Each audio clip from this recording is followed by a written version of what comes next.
दोस्तों नमस्कार। आज की अपनी ऑनलाइन क्लास में आप सभी लोगों का स्वागत है। और दोस्तों वैसे सर्दी भी स्टार्ट हो गई है और अपना जो पढ़ने का जो रूटीन है वो भी शादियों की वजह से थोड़ा सा डिस्टर्ब हो रखा है। तो अब लगभग शादियां ख़त्म होने को हैं, तो आप भी अपना रूटीन अच्छे से बना लीजिएगा। तो अपन जो सीनियर सेकेंडरी जो लेवल अपना चल रहा है उसमें अपन वेव ऑप्टिक्स पढ़ रहे थे, और वेव ऑप्टिक्स में अपन ने इंटरफेरेंस व्यतिकरण की घटना को डिस्कस किया था, उसके गणितीय विश्लेषण को डिस्कस कर लिया था, और उस पे अपन ने कुछ न्यूमेरिकल्स और यंग डबल स्लिट एक्सपेरिमेंट को अपन ने डिस्कस कर लिया था। दोस्तों उससे आगे की अपन बात करते हैं कि व्यतिकरण में ऊर्जा का क्या हो जाता है, रीडिस्ट्रीब्यूशन हो जाता है। कुछ जगह पर काली फ्रिंजें और उत्तरोत्तर क्रम में काली तथा चमकीली फ्रिंजें बनती हैं।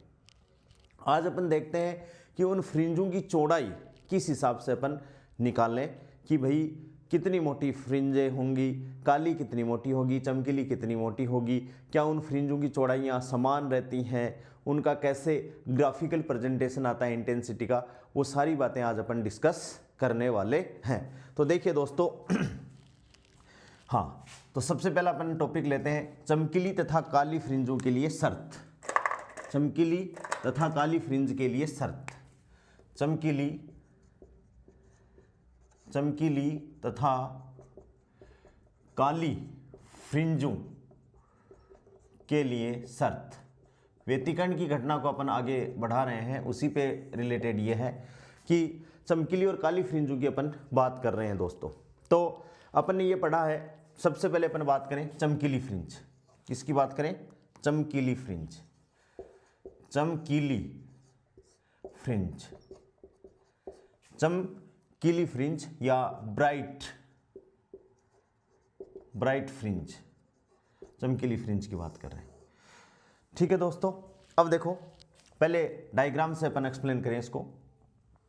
अपन को ये पता है कि व्यतिकरण होने के लिए दो कला संबद्ध स्रोतों की अपन को आवश्यकता है।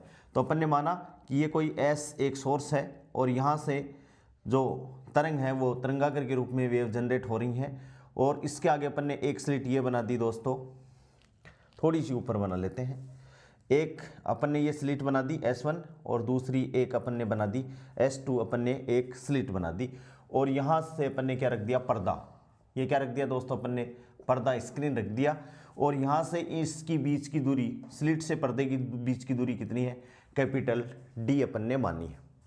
ये S है, इसको अपन नाम दे देते हैं S1, इसको नाम दे देते हैं S2, और S1 से S2 की दोस्तों जो दूरी है वो है छोटा d। और ये तरंगागर के रूप में क्या हो रहा है? तरंगे यानी लाइट है वो आगे बढ़ रही है। हाइगन के प्रिंसिपल के आधार पर ये है। दोस्तों अपन बात करें केंद्र की, सेंटर की बात करें, तो यहाँ से देखो सेंटर यहाँ पर, ये बिंदु अपन मान लेते हैं, इस बिंदु को नाम दे देते हैं अपन C नाम दे दिया। और यहाँ से स्लिट से तरंगागर के रूप में ऐसे लाइट चल रही है, इस हिसाब से लाइट ये चल रही है। दोस्तों इसको अपन नाम दे देते हैं A, ये बीच वाला हो गया C और ये हो गया B। और स्लिट से दोनों पर्दों की जो पर्दे की दूरी है वो क्या है? D है।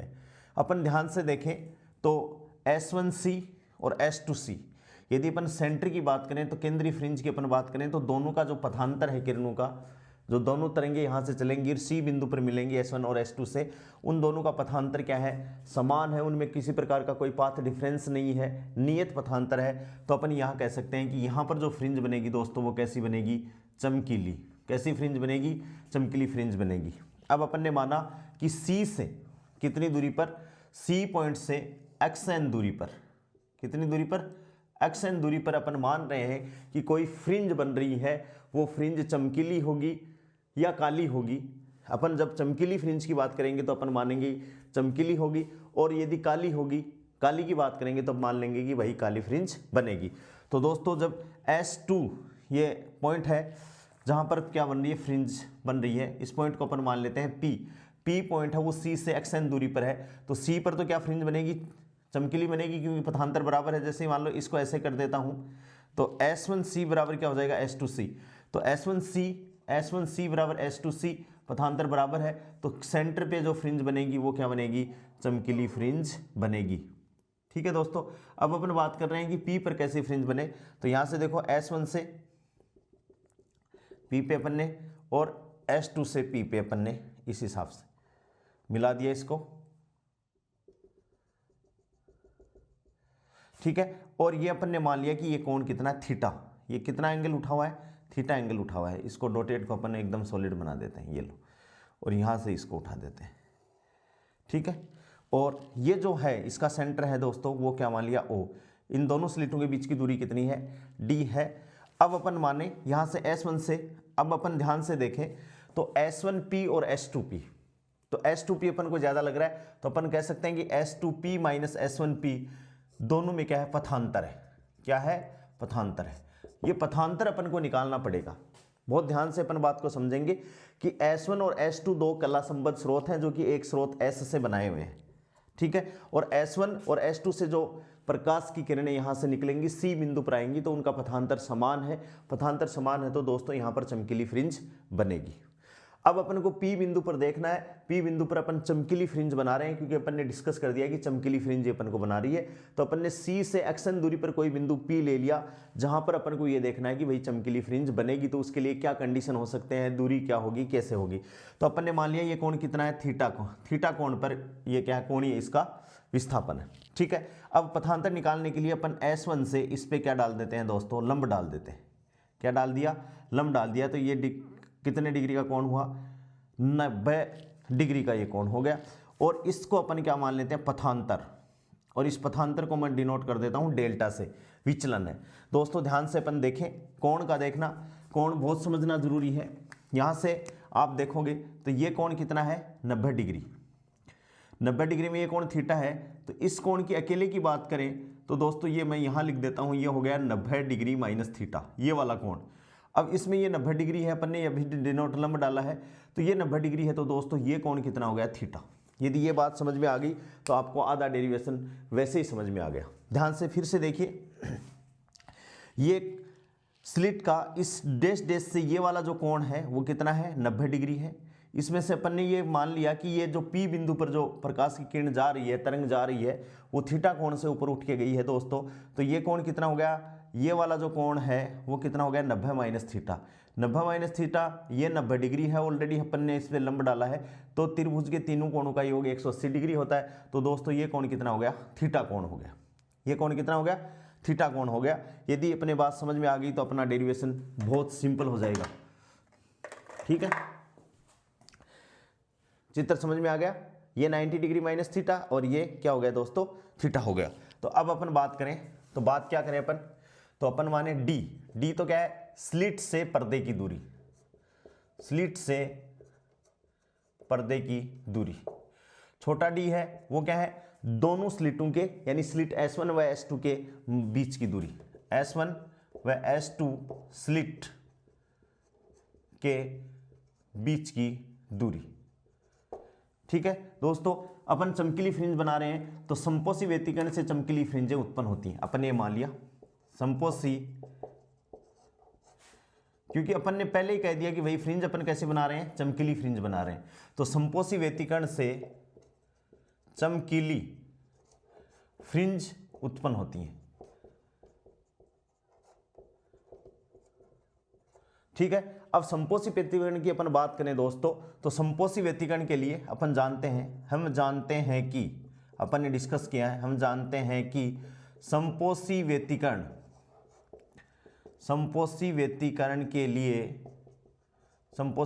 के लिए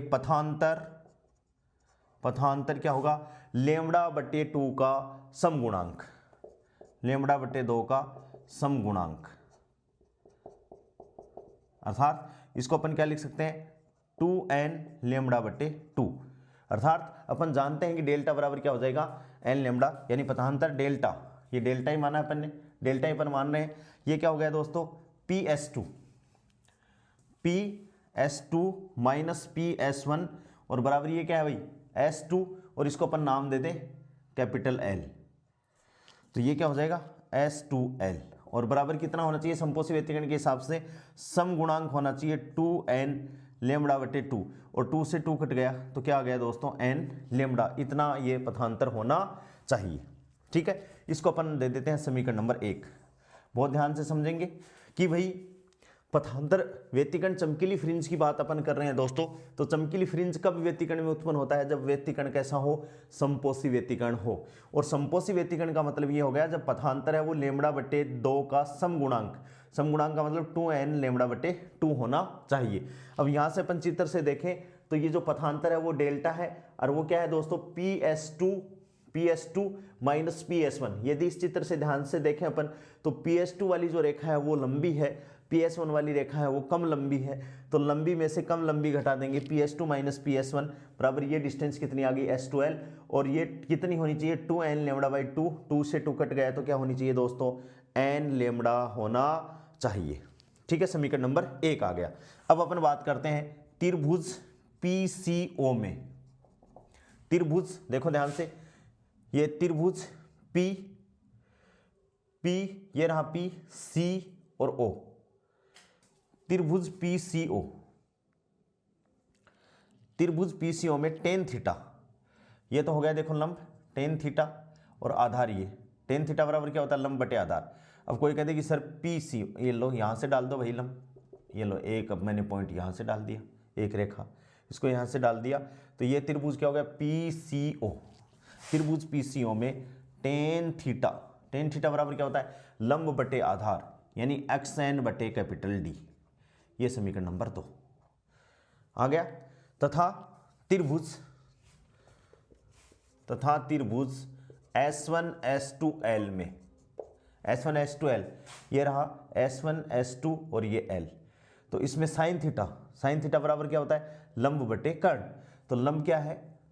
डेल्टा और कर्ण क्या है? ये D। तो साइन थीटा बराबर लाल बटे कक्का से थीटा के सामने की भुजा हमेशा क्या होती है? लंब होती है, तो लंब बटे कर्ण। तो साइन थीटा, यहाँ से देखो साइन थीटा बराबर क्या हो गया? डेल्टा अपॉन छोटा d। ये समीकरण नंबर क्या हो गया? 3।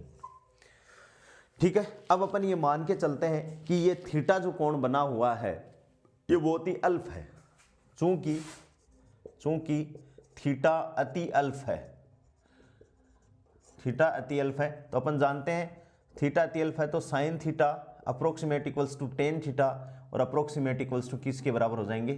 थीटा के बराबर हो जाएंगे। ठीक है दोस्तों, तो यदि थीटा के बराबर हो जाते हैं या अप्रोक्सीमेट अपन ऐसा करेंगे दोनों, यदि थीटा स्मॉल है तो sine theta equals to tan theta. तो समीकरण 2 और 3 को दोस्तों अपन क्या कर दें? बराबर कर दें तो क्या आ जाएगा? XN बटे कैपिटल D बराबर क्या हो जाएगा? Delta upon D। Delta upon क्या हो गया? D हो गया। और यहाँ से XN की वैल्यू निकालें दोस्तों, तो XN क्या हो गया? डेल्टा D अपॉन क्या हो गया? छोटा d। XN क्या हो गया? डेल्टा क्या है? पथांतर डेल्टा, और डेल्टा समपोषी व्यतिकरण के लिए क्या होना चाहिए दोस्तों? n lambda. तो XN जो चमकीली फ्रिंज के लिए XN होगा वो कितना हो जाएगा? अपन मान लेते हैं n तो ले लें पहले, और d लैम्बडा और अपॉन क्या हो जाएगा? d। ये आ गया अपने पास में इक्वेशन, और इस इक्वेशन को अपन नाम दे देते हैं 4। डेल्टा की वैल्यू समपोषी व्यतिकरण के लिए क्या है दोस्तों? n lambda. n को अपन ने पीछे लिख लिया, d ये रहा बड़े वाला, लैम्बडा अपॉन d। इसमें आपको याद रखने का तरीका क्या है कि d ऊपर भी d है और नीचे भी d है। कौन सा d? तो आपको ये ऐसे याद रखना है कि बड़ा हमेशा ऊपर, जैसे अपन मानते हैं ऊपर ही रखते हैं बड़े आदमी को, तो कैपिटल D हमेशा ऊपर है और छोटे वाला d हमेशा नीचे है। ये क्या आ गई दोस्तों? केंद्रीय जो चमकीली फ्रिंज है C, उससे क्या आ गई? XN, ये दूरी आ गई जहां पर क्या है? दूसरी कोई चमकीली फ्रिंज बन रही है। ठीक है, ये अपन इसको याद रखेंगे कि चमकीली फ्रिंज यहां बन रही है। अब अपन डायरेक्ट इतनी माथापच्ची करने के बाद में अपन यहां से सीधा अटैक करेंगे कि XN बराबर डेल्टा D अपॉन D। यदि P पर काली फ्रिंज बनती है तो काली फ्रिंज का पथांतर अपन जानते हैं। काली फ्रिंज किसके कारण होती है? विनाशी व्यतिकरण के कारण होती है, और विनाशी व्यतिकरण के लिए पथांतर अपन जानते हैं लैम्बडा अपॉन 2 का क्या होता है दोस्तों? विषम गुणांक होता है। ठीक है, तो ये अपन ने किसके लिए बात की? चमकीली फ्रिंज के लिए बात की है। और यही बात अपन किसके लिए, ऐसी बात इसके लिए कर लेते हैं अपन, काली फ्रिंज के लिए कर लेते हैं दोस्तों। तो इसको मैं मिटा रहा हूं, सेकंड में ऑप्शन लिख रहा हूं काली फ्रिंज। डायग्राम अपना यही है, ये बात अपन ने कर ली। काली फ्रिंज की अपन बात लिखें काली फ्रिंज के लिए, तो काली फ्रिंज सेकंड, काली फ्रिंज। ठीक है, अब अपन मान के चलेंगे कि काली फ्रिंज है वो विनाशी व्यतिकरण के कारण। काली फ्रिंज किसके कारण उत्पन्न होती है? विनाशी व्यतिकरण के कारण उत्पन्न होती है। विनाशी व्यतिकरण के कारण काली फ्रिंज उत्पन्न होती है। और विनाशी व्यतिकरण के लिए पथांतर अपन जानते हैं, पथांतर अपन को पता है क्या भाई, λ/2 का विषम क्या होना चाहिए, गुणांक होना चाहिए। ठीक है, विषम गुणांक होना चाहिए। तो दोस्तों क्या होना चाहिए, पथांतर अपन डेल्टा, डेल्टा बराबर अपन क्या कर सकते हैं, इसमें m ले लें, वहाँ n तो सभी जगह है, तो 2m-1 और क्या होना चाहिए, λ/2 का विषम गुणांक होना चाहिए। तो mv काली, ये तो nv चमकीली फ्रिंज के लिए है, और अपन ये मान सकते हैं mv काली फ्रिंज की दूरी कितनी हो जाएगी दोस्तों, mv काली फ्रिंज की दूरी, mv काली फ्रिंज की दूरी क्या हो जाएगी, केवल और केवल अपन को इसमें क्या कर देना है, ये वैल्यू पुट कर देनी है। तो ये क्या हो जाएगा, xm, काली फ्रिंज के लिए xm, और ये क्या हो जाएगी दोस्तों 2m-1, ठीक है, और d लैम्बडा और बटे क्या आ जाएगा 2d, d लैम्बडा बटे क्या आ जाएगा 2d। ये चीज़ अपने पास में आ गई, जहाँ m की वैल्यू दोस्तों कितनी है, 1 से स्टार्ट है, 1 2 3।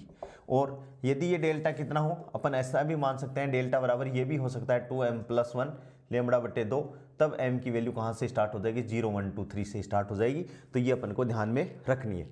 तो दोस्तों अब अपन यदि केंद्रीय फ्रिंज से चमकीली फ्रिंज मानते हैं, तो चमकीली फ्रिंज की दूरी तो होगी ये, और केंद्रीय फ्रिंज से यदि P बिंदु पर अपन काली फ्रिंज मानते हैं, तो काली फ्रिंज की दूरी हो गई अपने पास में ये। अब अपन बात करते हैं फ्रिंज चौड़ाई की। तो यंग के डबल स्लिट एक्सपेरिमेंट में अपन ने बात की, मैं ये दोनों दूरियों के जो सूत्र हैं इनको एक बार अपन याद रखेंगे, मैं उस डायग्राम को मिटा रहा हूँ। जब अपन ने यंग डबल स्लिट एक्सपेरिमेंट पढ़ा दोस्तों, तो उसमें अपन ने देखा कि जो फ्रिंजें बनेंगी वो समान चौड़ाई की बन रही हैं, और एक चमकीली दूसरी काली, फिर काली, फिर चमकीली, फिर काली, उत्तरोत्तर क्रम में, यानी एक को छोड़कर एक के बाद में ये पैटर्न उत्पन्न हो रहा है। तो अपन बात करेंगे फ्रिंज चौड़ाई, किसकी बात करेंगे, फ्रिंज चौड़ाई, फ्रिंज विड्थ, जिसको अपन नॉर्मली किससे डिनोट करते हैं दोस्तों, बीटा से डिनोट करते हैं। तो फ्रिंज विड्थ की जब अपन बात करें दोस्तों, तो मैं थोड़ा सा व्यतिकरण का पैटर्न बना देता हूं यहाँ से। फ्रिंज विड्थ की बात अपन जब करें तो व्यतिकरण का पैटर्न क्या बनेगा कि जो केंद्रीय चमकीली फ्रिंज है उसकी इंटेंसिटी तो अपन को लेनी है मैक्सिमम। ठीक है, कैसे अपन लेंगे, ये अपन यहाँ बना रहे हैं ऐसे, ठीक है, यहाँ अपन केंद्रीय इंटेंसिटी ऐसे अपन ले रहे हैं, या इसको खड़ा बना देता हूँ डायग्राम को, क्योंकि मेरे को, हाँ ऐसे, ये केंद्रीय फ्रिंज अपन मान रहे हैं, तो इसकी इंटेंसिटी अपन ने मानी अधिकतम, फिर ये न्यूनतम, फिर ये अधिकतम, फिर ये न्यूनतम, एंड सो ऑन, ऐसे ही ये ऐसे,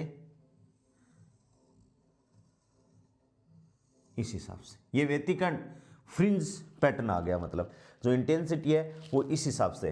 तो देखो यहाँ पर तीव्रता इधर मान रहे हैं अपन, तीव्रता किधर मानी अपन ने, इस डायरेक्शन में मानी, इस डायरेक्शन में।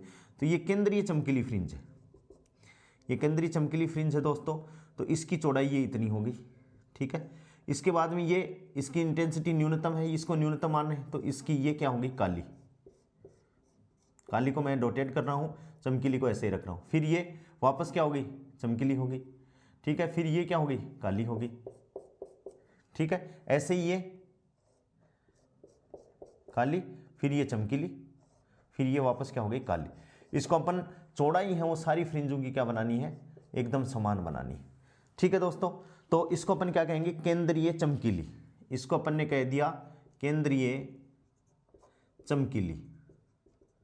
ठीक है, फिर ये क्या होगी, काली, नीचे वाली भी क्या होगी, काली, फिर चमकीली, चमकीली कौन सी, प्रथम चमकीली, इसको अपन क्या कहेंगे, प्रथम चमकीली। देखो पहले है केंद्रीय चमकीली, फिर ये होगी प्रथम काली, इसको अपन बोल सकते हैं प्रथम काली, इसको अपन बोलेंगे प्रथम काली, ये होगी केंद्रीय चमकीली। अभी अपन बात करेंगे केंद्रीय चमकीली। ठीक है दोस्तों, और इसके बाद में ये नीचे की तरफ है, तो ये भी, इसको भी बोला जाएगा प्रथम काली, क्या बोला जाएगा, प्रथम काली। फिर ये प्रथम चमकीली, क्या माना जाएगा, प्रथम चमकीली। फिर ये द्वितीय काली, ठीक है ना, ये इसके बाद में प्रथम काली आ गई, तो ये इसके बाद में आएगी प्रथम चमकीली, क्योंकि ये जो सेंटर वाली है इसको तो अपन बोल रहे हैं दोस्तों केंद्रीय फ्रिंज बोल रहे हैं। ठीक है, क्या बोल रहे हैं? केंद्रीय फ्रिंज इसको बोला जा रहा है। तो अब अपन को ध्यान में रखना है कि अपनी जो फ्रिंज चौड़ाई है उसको अपन कैसे अपन बात करें। तो दोस्तों देखो फ्रिंज चौड़ाई की अपन बात कर रहे हैं, तो फ्रिंज चौड़ाई ये केंद्रीय फ्रिंज है। तो यहाँ से ये तो होगी काली, एक काली, ये एक काली है और ये एक दूसरी काली है। इन दोनों कालियों के बीच में अपन बात करें तो फ्रिंज चौड़ाई का अपन क्या लिखें? दो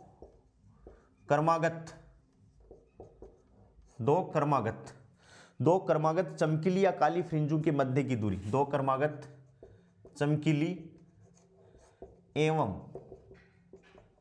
काली, दो क्रमागत चमकीली एवं काली फ्रिंजों के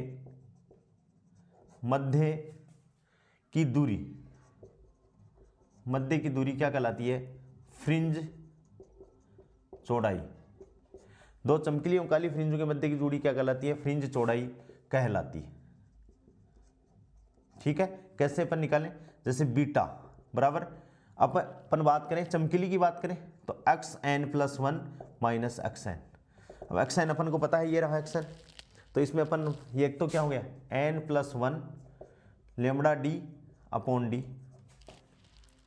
ठीक है, लेमडा डी अपॉन डी हो गया और माइनस जस्ट पहले वाली तो n लेमडा डी अपॉन क्या हो गया? डी हो गया।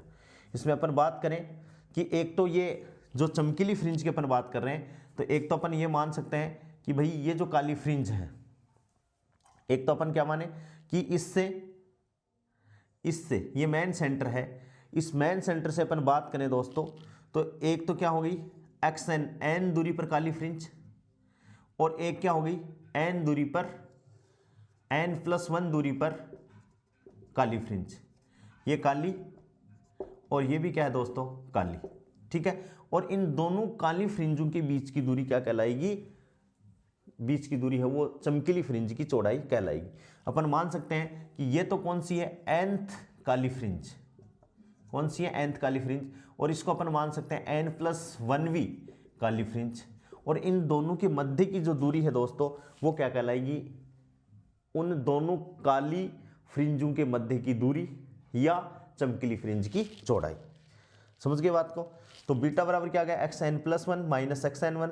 ठीक है, और जैसे इसको अपन दोस्तों सोल्व करेंगे तो फ्रिंज बीटा इक्वल्स टू क्या आ जाएगा? Lambda D upon D.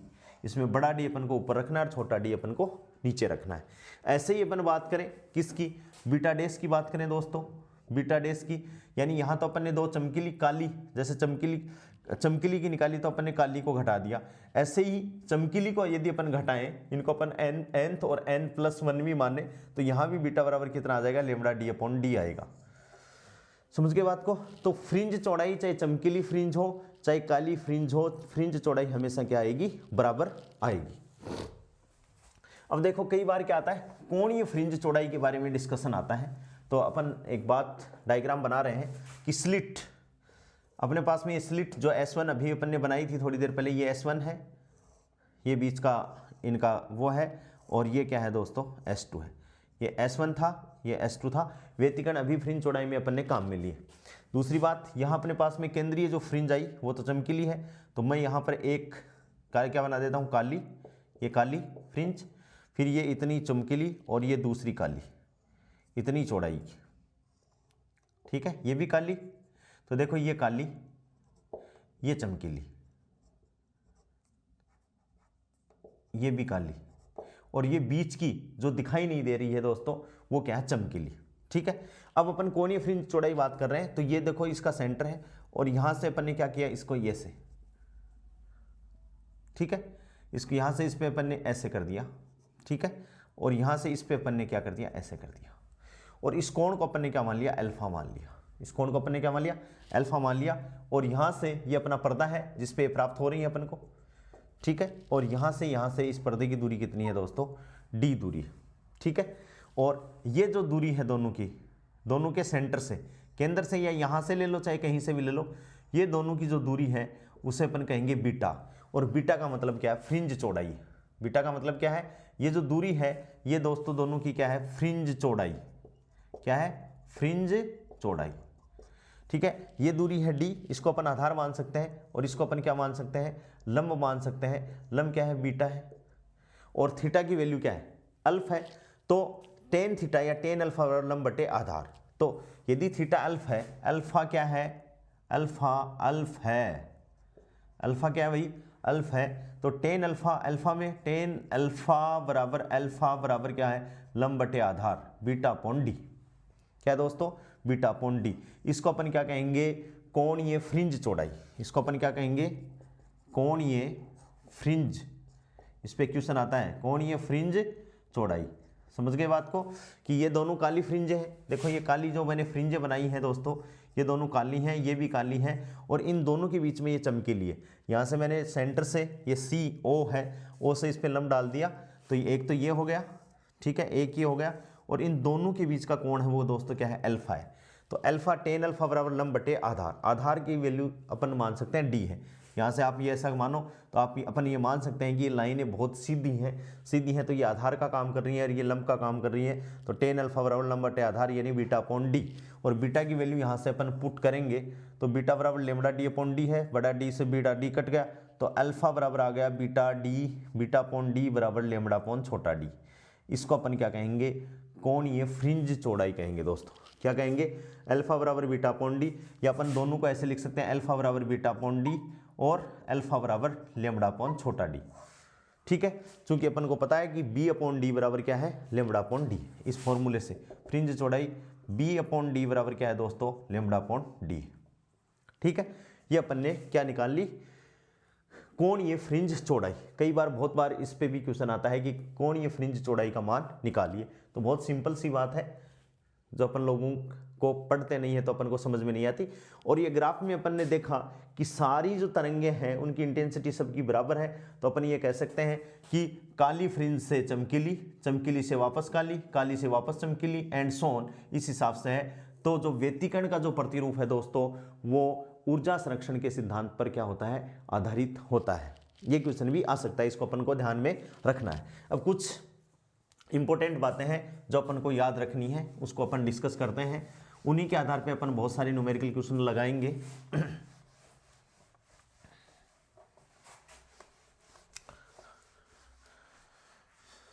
हाँ, देखियो इंपॉर्टेंट बात क्या है कि अपन बात करें तो एनवी चमकीली फ्रिंज की, केंद्रीय चमकीली फ्रिंज से दूरी, ये अपन ने अभी पढ़ा है। एनवी चमकीली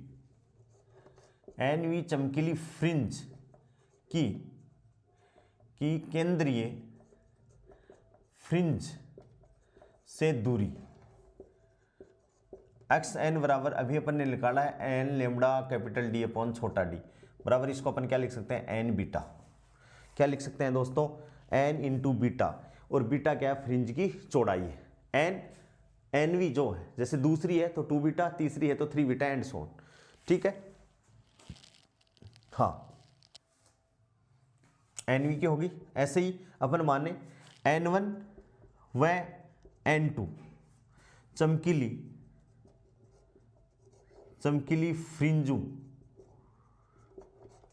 फ्रिंजों के मध्य की दूरी, तो मध्य की दूरी कितनी होगी, xn2 माइनस xn1। ठीक है दोस्तों, तो ये क्या होगी, n2 lambda capital D upon D बराबरी होंगी ये तो, minus n1 lambda capital D upon छोटा डी। ठीक है, और दोस्तों इसमें से क्या निकालने, n2 माइनस n1, और ये क्या हो जाएगी, beta lambda D upon D. यहाँ से अपन कॉमन ले लें तो n2 माइनस n1 और लेमड़ा कैपिटल डी अपॉन छोटा डी, और कैपिटल डी अपॉन छोटा डी को अपन क्या लिख देते हैं, n2 minus n1 into beta, यानी फ्रिंज चौड़ाई के रूप में ये दूरी है दोस्तों। ठीक है, नेक्स्ट अपन बात करें केंद्रीय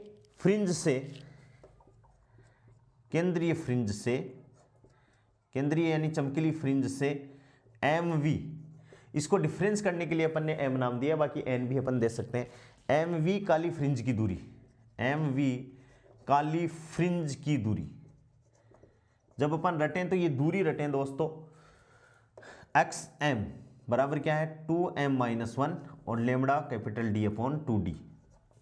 lambda capital D upon 2d। इस बात का ध्यान रखें कि यहाँ केवल d नीचे है, यहाँ 2d नीचे है, ठीक है ना। और इसको अपन बात करें तो ये क्या हो गया 2m-1 और बटे बीटा अपॉन 2 क्या हो जाएगा, क्योंकि beta lambda D upon D होता है और ये 2 इसके नीचे आ जाएगा। ऐसे ही अपन बात करें तो एम वी काली फ्रिंज से एन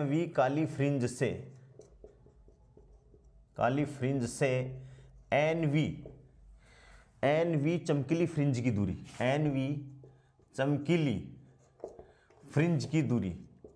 भाई काली काली की बात करें, चमकीली की बात करें तो अब अपन एक काली और एक चमकीली की बात अपन कर रहे हैं, तो ये कितनी हो जाएगी दोस्तों xn माइनस xm-1, ठीक है, या xm। mv तो काली है, nv क्या है चमकीली है। तो काली के लिए तो काली का बात कर देंगे, तो xn तो क्या हो गया n d lambda upon d, ठीक है भाई। और इसके लिए काली के लिए क्या हो जाएगा 2m-1 और लेमड़ा d अपॉन 2d, ठीक है। यहाँ से अपन बात करें तो ये क्या है दोस्तों n बीटा, और ये अभी अपन ने लिखा है -2m-1 बीटा बटे 2, ठीक है। यहाँ से क्या कॉमन ले लें भाई, n ले लें कॉमन, नहीं n नहीं बीटा आएगा कॉमन, बीटा कॉमन आ जाएगा तो यहाँ बचेगा n -2m-1 बटे क्या हो जाएगा 2, और ये क्या हो जाएगा बीटा, ठीक है दोस्तों। तो ये क्या हो जाएगा xn माइनस xm, ये हो जाएगी काली और चमकीली फ्रिंज के बीच की दूरी। ये इंपॉर्टेंट पॉइंट्स अपने पास में हैं। यहाँ से न्यूमेरिकल क्वेश्चन आ सकता है, फ्रिंज चौड़ाई पूछे तो निकाल सकते हैं, चमकीली फ्रिंज की चौड़ाई पूछे तो ये अपन निकाल सकते हैं, जैसे दूसरी की चौड़ाई तो दूसरी की चौड़ाई 2 गुणा बीटा। ये इंपॉर्टेंट फॉर्मूले अपने पास में हो गए। अब नेक्स्ट अपन बात करें, देखो गोल्डन पॉइंट है, इंपॉर्टेंट पॉइंट है, क्या है, यदि यंग द्विस्लिट प्रयोग के संपूर्ण उपकरण को म्यू अपवर्तनांक वाले द्रव में डुबो दिया जाता है तो प्रकाश की तरंग दैर्घ्य, तो प्रकाश की तरंग दैर्घ्य दोस्तों क्या होती है, लेमड़ा डैश बराबर लेमड़ा अपॉन म्यू अपवर्तनांक के व्युत्क्रमानुपाती होती है। क्या होती है, अपवर्तनांक के व्युत्क्रमानुपाती होती है। अब अपन बात करें म्यू का मान हमेशा क्या होता है 1 से बड़ा होता है, अतः अपन क्या बात करेंगे, अतः है लेमड़ा डैश का मान क्या हो जाएगा 1 से बड़ा है, तो लेमड़ा डैश बराबर क्या है दोस्तों लेमड़ा अपॉन म्यू है। भाई पहले इसका तरंग दैर्घ्य कितनी थी, लेमड़ा थी, अपवर्तनांक म्यू था, और जैसे ही उसको डुबाया तो लेमड़ा डैश बराबर क्या हो गया, परिवर्तित जो तरंग दैर्घ्य है वो क्या हो जाएगी, लेमड़ा डैश बराबर लेमड़ा अपॉन म्यू हो जाएगी। म्यू 1 से बड़ा है दोस्तों, तो 1 से बड़ा है तो लेमड़ा में भाग लगेगा, तो लेमड़ा डैश से लेमड़ा क्या होगा, कम होगा, तो अपन कह सकते हैं तरंग दैर्घ्य घटेगी। क्या कहेंगे, तरंग दैर्घ्य घटेगी, याद रखना है, तरंग दैर्घ्य घटेगी। अतः फ्रिंज चौड़ाई की बात अपन करें तो फ्रिंज चौड़ाई क्या है, लेमड़ा डी अपॉन डी। जब अपन ने पूरे उपकरण को कहाँ डाल दिया, किसी अपवर्तनांक म्यू अपवर्तनांक वाले द्रव में डुबो दिया जाता है, तो प्रकाश की तरंग दैर्घ्य अपन ने मानी लेमड़ा डैश बराबर लेमड़ा अपॉन म्यू। प्रकाश की तरंग दैर्घ्य क्या हो जाती है, घटेगी, प्रकाश की तरंग दैर्घ्य दोस्तों घट जाएगी। तो फ्रिंज चौड़ाई क्या होती है, प्रकाश की तरंग दैर्घ्य के समानुपाती होती है। तो जब प्रकाश तरंग दैर्घ्य घट जाएगी तो फ्रिंज चौड़ाई भी क्या हो जाएगी, घट जाएगी। अर्थात अपन क्या कह सकते हैं, द्रव के लिए बीटा डैश बराबर क्या होगा, बीटा अपॉन म्यू। जैसे द्रव की अपन बात करें तो लेमड़ा डैश बराबर क्या हो गया, लेमड़ा अपॉन म्यू, ठीक है, और बीटा डैश बराबर क्या हो गया बेटा, बीटा अपॉन म्यू। इस हिसाब से ये हो गया कि यदि किसी भी यंग के द्विस्लिट एक्सपेरिमेंट को किसी म्यू अपवर्तनांक वाले माध्यम में डाल दिया जाता है तो प्रकाश की तरंग दैर्घ्य तो घटेगी, ठीक है, साथ में फ्रिंजों की जो चौड़ाई है वो भी दोस्तों घट जाएगी, और फ्रिंजों की चौड़ाई घट जाएगी तो अपन क्या करेंगे, कोणीय फ्रिंज की चौड़ाई भी घटेगी, कोणीय फ्रिंज की चौड़ाई भी घटेगी। अपन ऐसा कह सकते हैं कि कोणीय फ्रिंज की चौड़ाई भी दोस्तों क्या हो जाएगी, घट जाएगी, ठीक है। अब अपन बात करें पर्दे तथा स्लिट के मध्य की दूरी। अभी अपन बात कर रहे हैं जो अपने पास में फ्रिंज चौड़ाई आ रही है उसकी अपन बात करें तो बीटा इक्वल्स टू क्या आ गया, बड़े वाला डी ऊपर छोटे वाला डी नीचे। तो यहाँ से बीटा समानुपाती कैपिटल डी, बीटा समानुपाती लेमड़ा, और बीटा व्युत्क्रमानुपाती 1/d। ठीक है, तो यहाँ से अपन ये कह सकते हैं पर्दे तथा स्लिट के मध्य की दूरी d को बढ़ाने पर, यदि अपन ये d को बढ़ाते हैं, किसको बढ़ाते हैं, d को बढ़ाते हैं, बढ़ाने पर उच्चिष्ट की कोणीय चौड़ाई में परिवर्तन नहीं होता है। उच्चिष्ट की कोणीय चौड़ाई में, यानी क्या हो गया, d को बढ़ाने पर उच्चिष्ट, उच्चिष्ट का मतलब है केंद्रीय फ्रिंज, उच्चिष्ट की चौड़ाई में, उच्चिष्ट की चौड़ाई में कोई परिवर्तन नहीं होता है, कोई परिवर्तन नहीं होता है। पर्दे तथा स्लिट के मध्य की दूरी d बढ़ाने पर उच्चिष्ट की कोणीय चौड़ाई में परिवर्तन नहीं होता है। दूरी d बढ़ने के साथ फ्रिंज चौड़ाई बीटा रैखिक रूप से बढ़ती है, लेकिन फ्रिंजों की तीव्रता क्या हो जाएगी, घट जाएगी। यदि अपन कहेंगे ये d को बढ़ाएंगे तो फ्रिंजों की चौड़ाई, फ्रिंजों की रैखिक तीव्रता बढ़ जाएगी। फ्रिंजों की कौन सी, रैखिक चौड़ाई बढ़ेगी। कोणीय चौड़ाई में कोई अंतर नहीं आएगा दोस्तों, ध्यान रखेंगे। जब भी अपन ये कैपिटल D बढ़ाएंगे, उच्चिष्ट की चौड़ाई में, पर्दे तथा स्लिट के मध्य की दूरी d बढ़ाने पर उच्चिष्ट की कोणीय चौड़ाई में परिवर्तन नहीं होता है। दूरी बढ़ने पर, d बढ़ने पर फ्रिंज चौड़ाई का रेखीय चौड़ाई बढ़ जाएगी। रेखीय चौड़ाई बढ़ जाएगी तो फ्रिंजों की तीव्रता घटेगी, लेकिन फ्रिंजों की तीव्रता घटती है। रेखीय चौड़ाई बढ़ेगी तथा फ्रिंजों की तीव्रता घटेगी। फ्रिंजों की तीव्रता क्या हो जाएगी, घट जाएगी दोस्तों। ठीक है, यदि एक तरंग के मार्ग में पाई का अतिरिक्त कलांतर उत्पन्न कर दिया जाए तो केंद्रीय फ्रिंज काली हो जाती है। यह भी इंपॉर्टेंट बात है कि कब काली हो जाएगी, तो अपन ये कह सकते हैं यदि एक तरंग, क्योंकि अध्यारोपण करेंगे तो दो तरंग चाहिए, तो अपन ये कहेंगे कि यदि एक तरंग के मार्ग में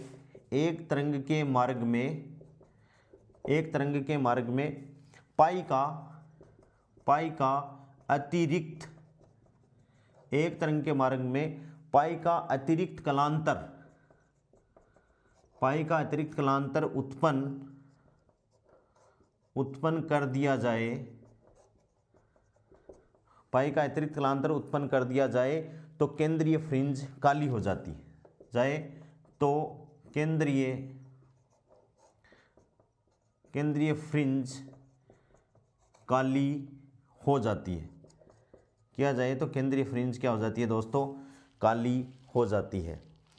नेक्स्ट बात है, यदि n1 क्रम की फ्रिंज को प्राप्त करने के लिए λ1 तरंग दैर्घ्य के प्रकाश की आवश्यकता हो तथा उसी स्थान पर n2 क्रम की फ्रिंज प्राप्त करने के लिए λ2 तरंग दैर्घ्य के प्रकाश को प्रयुक्त करें, तो यहाँ से अपन ये सूत्र अपन काम में ले सकते हैं, n1 λ1 बराबर n2 λ2। n1 λ1 बराबर क्या हो सकती है, n2 λ2 हो सकती है। हाँ, जो फ्रिंज है, जो आकार है दोस्तों, यदि अपन सही देखें तो फ्रिंज एकदम सीधी अपन को नहीं दिखाई देती हैं। जैसे जैसे मतलब इनकी केंद्रीय फ्रिंज से दूरी बढ़ती जाती है तो फ्रिंज ऐसे ऐसे बढ़ती जाती हैं। तो अपन ये कह सकते हैं कि जब क्षेत्र में S1 तथा S2 कला संबद्ध स्रोतों से प्राप्त तरंगे व्यतिकरण करती हैं तो फ्रिंजों का आकार, वेरी इंपॉर्टेंट बात है, व्यतिकरण फ्रिंजों का आकार कितना होता है, अति परवलयाकार। कैसा आकार होता है, अति परवलयाकार आकार होता है। व्यतिकरण की जो फ्रिंज अपन को प्राप्त होती हैं, जो S1 तथा S2 दो कला संबद्ध स्रोतों से प्राप्त होती हैं, उन फ्रिंजों का आकार कैसा होता है, अति परवलयाकार। इंपॉर्टेंट क्वेश्चन हो सकता है अपनी एग्जाम के पॉइंट ऑफ व्यू से। तो कैसी फ्रिंजें प्राप्त होती हैं दोस्तों, अपन को स्क्रीन पे पर्दे पर अति परवलयाकार फ्रिंजें प्राप्त होती हैं, जिसका फोकस केंद्र कहाँ होता है, S1 तथा S2 है। जो दो स्लिटें हैं जहाँ से व्यतिकरण प्रतिरूप बनती हैं, वो क्या हो जाएगा, उनका फोकस केंद्र। तो व्यतिकरण प्रतिरूप में जो फ्रिंजें प्राप्त होती हैं उनकी आकृति कैसी होती है दोस्तों, अति परवलयाकार आकृति होती है। इस हिसाब से अपन देखें तो अपना जो व्यतिकरण का जो टॉपिक था दोस्तों, वो लगभग क्या पूरा ही कंप्लीट हो गया है। इस पे अपन कुछ न्यूमेरिकल देखते हैं। देखिए, व्यतिकरण में फ्रिंजें कैसे बनती हैं, फ्रिंजें किस हिसाब से परिवर्तित होती हैं, चौड़ाई कैसे निकलती हैं, ये सारी बातें दोस्तों अपन ने डिस्कस कर ली हैं। जो अपने सिलेबस में थी वो सारी बातें। अब अपन इस पे देखते हैं न्यूमेरिकल। वैसे मैं साथ के साथ ही न्यूमेरिकल्स करवा रहा हूँ। क्वेश्चन नंबर देखिए दोस्तों, आज का पहला क्वेश्चन क्या है, 630 नैनोमीटर। अच्छा क्वेश्चन है। 630 नैनोमीटर तरंग धैर्य, 630 नैनोमीटर तरंग धैर्य का लेजर प्रकाश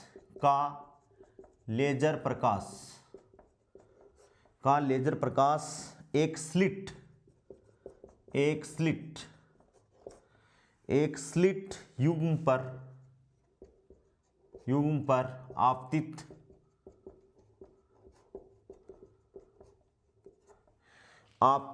होता है तथा एक व्यतिकरण प्रतिरूप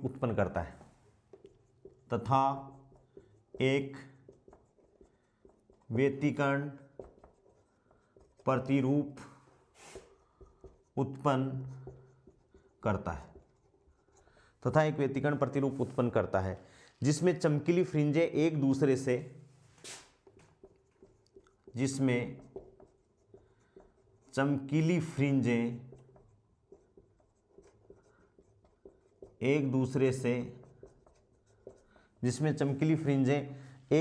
से 8.1 mm दूरी पर बनती हैं। कहाँ पर बनती हैं? 8.1 mm दूरी पर बनती हैं। एक दूसरा लेजर प्रकाश स्रोत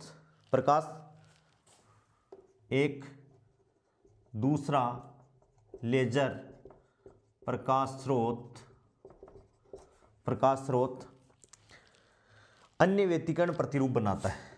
अन्य व्यतिकरण प्रतिरूप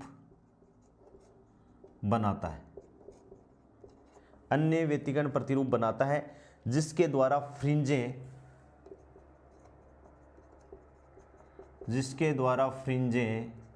7.2 mm दूरी पर बनती हैं। दूरी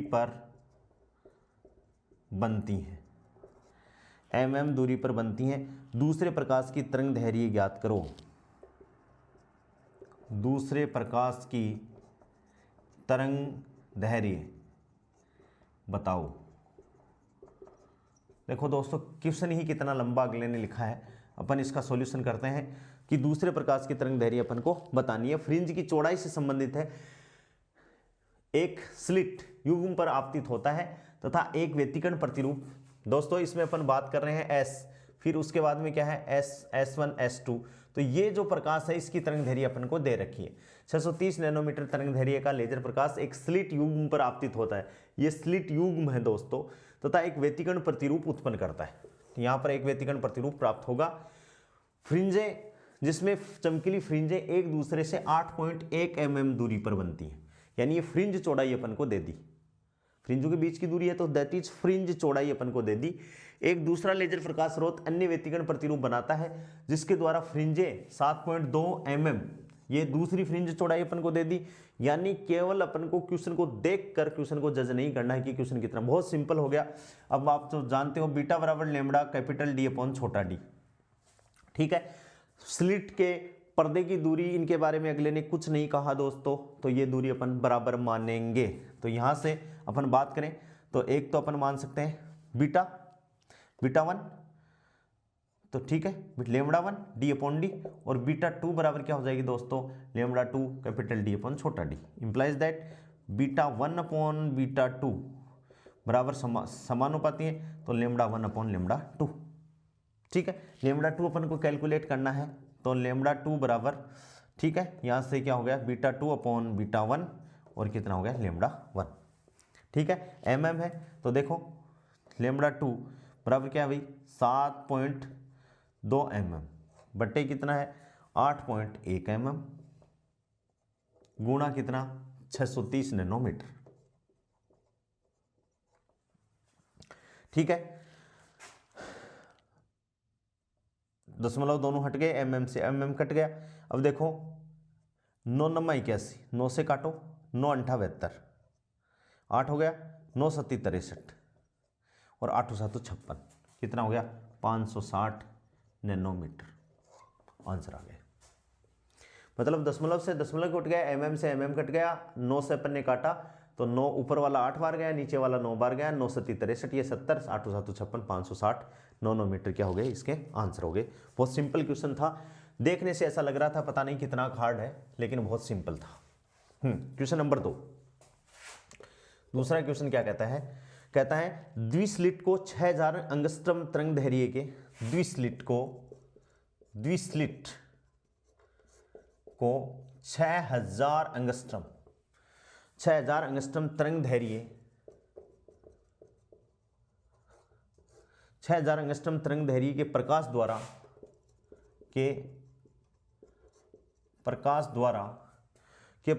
प्रकाशित किया जाता है, प्रकाश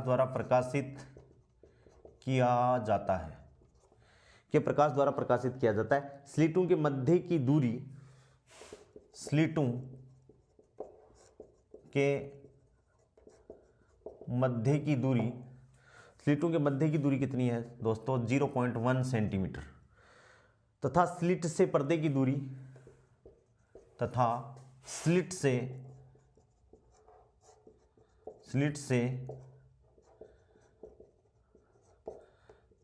से पर्दे की दूरी 1 मीटर है, तो ज्ञात कीजिए। क्या ज्ञात करना है। नंबर पहला क्वेश्चन है 10वें उच्चिष्ट की कोणीय स्थिति, 10वें उच्चिष्ट की कोणीय स्थिति, ठीक है। और दूसरा क्या है, दो संगत निम्निष्ठों के मध्य की दूरी, दो संगत निम्निष्ठों के मध्य की दूरी, दो संगत निम्निष्ठों के मध्य की दूरी, ठीक है दोस्तों। अपन को लेमड़ा दे दी, तरंग दैर्घ्य दे रखी है अपन को, ठीक है। लेमड़ा दिया हुआ है तो गिवन लेमड़ा बराबर 6000 एंगस्ट्रॉम। अपन जानते हैं मीटर में इसको कन्वर्ट करें तो कितना हो जाएगा भाई, 10 की पावर -10, 3 घात घट जाएंगी तो 10 की पावर -7 मीटर, ठीक है। डी देखो, दोनों स्लिटों के मध्य की दूरी, तो ये छोटा डी इतना 0.1 सेंटीमीटर।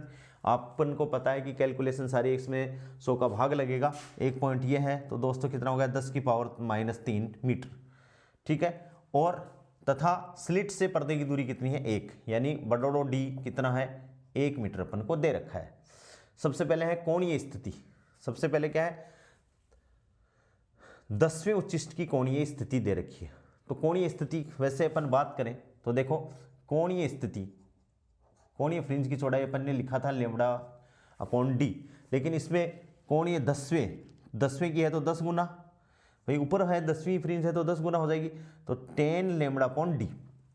वो तो पहली फ्रिंज की अपन ने की थी तो वहाँ लेमड़ा अपॉन डी आई थी, यदि आपको जस्ट याद है तो अभी अपन ने जस्ट एक जो केंद्रीय फ्रिंज है उसको अपन ने काली फ्रिंज यहाँ मानी थी, और यहाँ काली फ्रिंज मान के यहाँ से अपन ने कैलकुलेट किया था, तो थीटा इक्वल्स टू क्या आया था, लेमड़ा अपॉन डी आया था। तो ये तो पहली फ्रिंज थी तो अपन ने लिखा नहीं था, 10वीं है तो 10 गुना, 8वीं है तो 8 गुना, ठीक है दोस्तों। तो इसको अपन सोल्व करेंगे तो 10 गुणा 6 गुणा 10 की पावर -7 और बटे डी कितना है, डी ये रहा, ठीक है, 10 की पावर -3, ठीक है। जैसे अपन इसको सोल्व करेंगे तो ये ऊपर जाएंगी, एक घात ये कम हो जाएगी, 3 ऊपर जाएंगी तो 5 कम हो जाएंगी, इससे नहीं 4 कम हो जाएंगी, 4 कम हो जाएंगी तो 6 गुणा 10 की पावर -3, ठीक है। और ये क्या आ गया दोस्तों, रेडियन, क्या आ गया, रेडियन में आ गया। और दो क्रमागत निम्निष्ठों के मध्य की दूरी ये रही, दो संगत निम्निष्ठों के मध्य की दूरी, तो अपन ये कह सकते हैं दो क्रमागत निम्निष्ठों के मध्य की दूरी, दो क्रमागत निम्निष्ठों के मध्य की दूरी क्या होगी, बराबर फ्रिंज चौड़ाई, तो फ्रिंज चौड़ाई बीटा बराबर क्या हो जाएगा दोस्तों, लेमड़ा डी अपॉन डी, ठीक है। लेमड़ा कितना है, 6 गुणा 10 की पावर -7 गुणा पर्दे की दूरी 1 मीटर और डी 10 की पावर -3, तो 6 गुणा क्या हो जाएगा, 10 की पावर -4, ठीक है, मीटर, ठीक है। और ये क्या हो गई, 0.6 गुणा 10 की पावर -3 मीटर, यानी 0.6 mm मिलीमीटर। क्या हो जाएगी 0.6 mm होगी। एक घात का भाग दे दिया, बाकी 3 को क्या बना दिया, m बना दिया दोस्तों। तो ये अपनी ठीक हो गई। क्वेश्चन को पढ़ने में ही हेर फेर है, बाकी क्वेश्चन है बहुत आसान। ठीक है, अब अपन नेक्स्ट क्वेश्चन की बात करते हैं।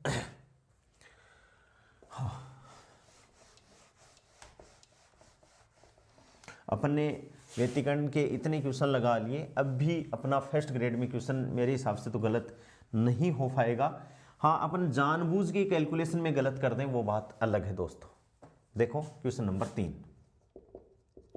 क्वेश्चन क्या कहता है, ये एक यंग द्विस्लिट प्रयोग में 0.12 mm दूरी पर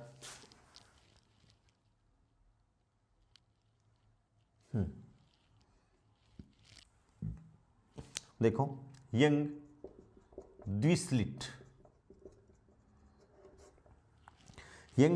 प्रयोग में 0.12 mm दूरी पर स्थित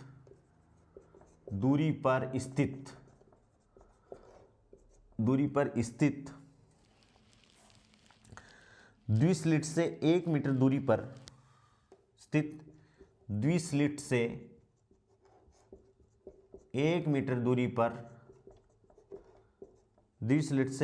दूरी पर फ्रिंजें बनती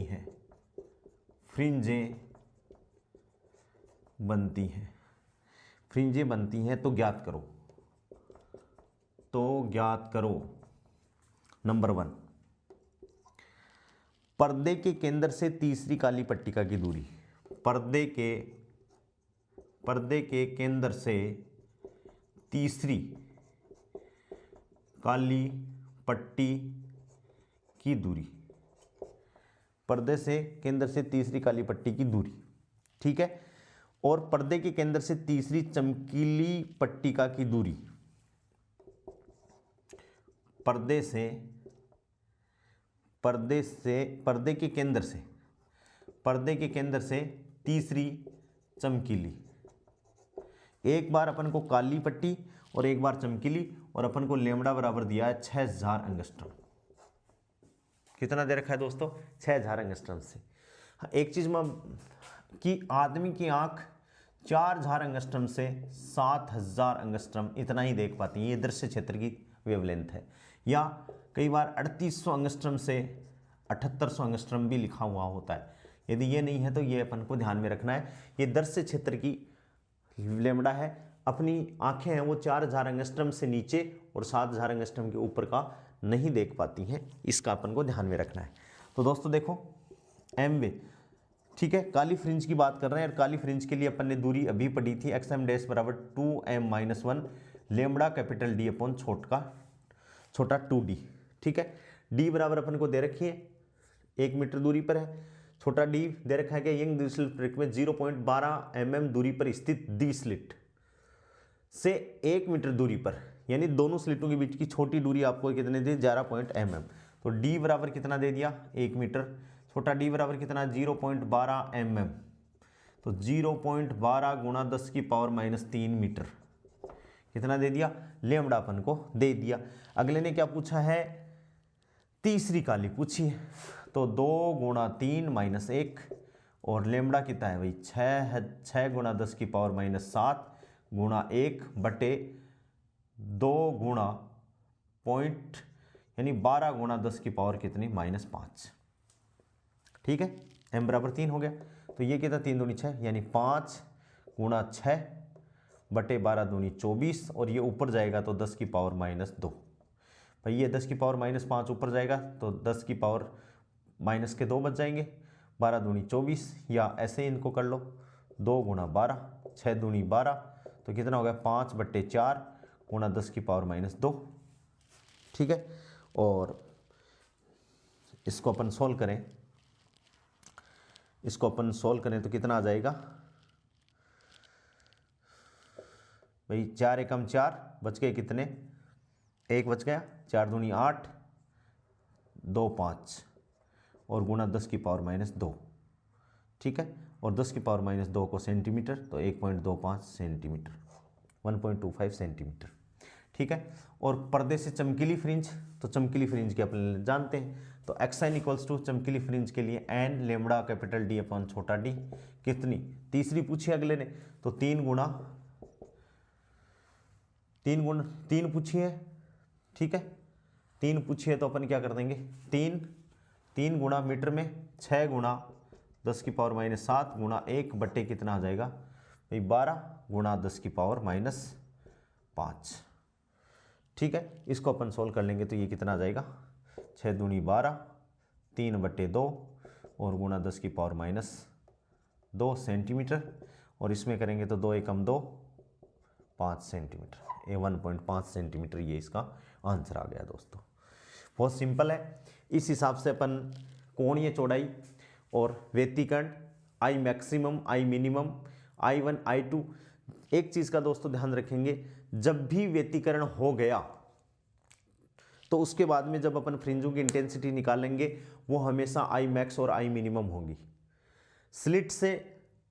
स्लिट दोनों स्लिटों से यदि कोई प्रकाश की तरंग निकल गई तो वो व्यतिकरण हो गया तो तीव्रताओं का अनुपात हमेशा क्या होगा, आई मैक्सिमम आई बटे आई मिनिमम, या आई मिनिमम बटे आई मैक्सिमम। व्यतिकरण होने से पूर्व जो तीव्रताओं का अनुपात है दोस्तों वो क्या है, I1 और I2। बहुत सारे बच्चे इस कन्फ्यूजन में रहते हैं कि क्वेश्चन में पूछा क्या है, तो आई मैक्सिमम पूछा है, आई मैक्सिमम बटे आई मिनिमम पूछा है, या I1 बटे I2 पूछा है। तो आपको ध्यान रखना है, यदि फ्रिंजों में व्यतिकरण हो गया तो आई मैक्सिमम बटे आई मिनिमम, और फ्रिंजों में यदि व्यतिकरण नहीं हुआ है दोस्तों तो I1 बटे I2 अपन को पूछा है। तो इस हिसाब से अपन व्यतिकरण से रिलेटेड जितने भी न्यूमेरिकल हैं दोस्तों उनको अपन करेंगे, लगाएंगे। यदि कोई समस्या आती है तो कमेंट बॉक्स में आप लोग लिख देंगे। चैनल को ज़्यादा से ज़्यादा 11वीं क्लास के बच्चे, 12वीं क्लास के बच्चे भी वीडियो अच्छे से देख सकते हैं।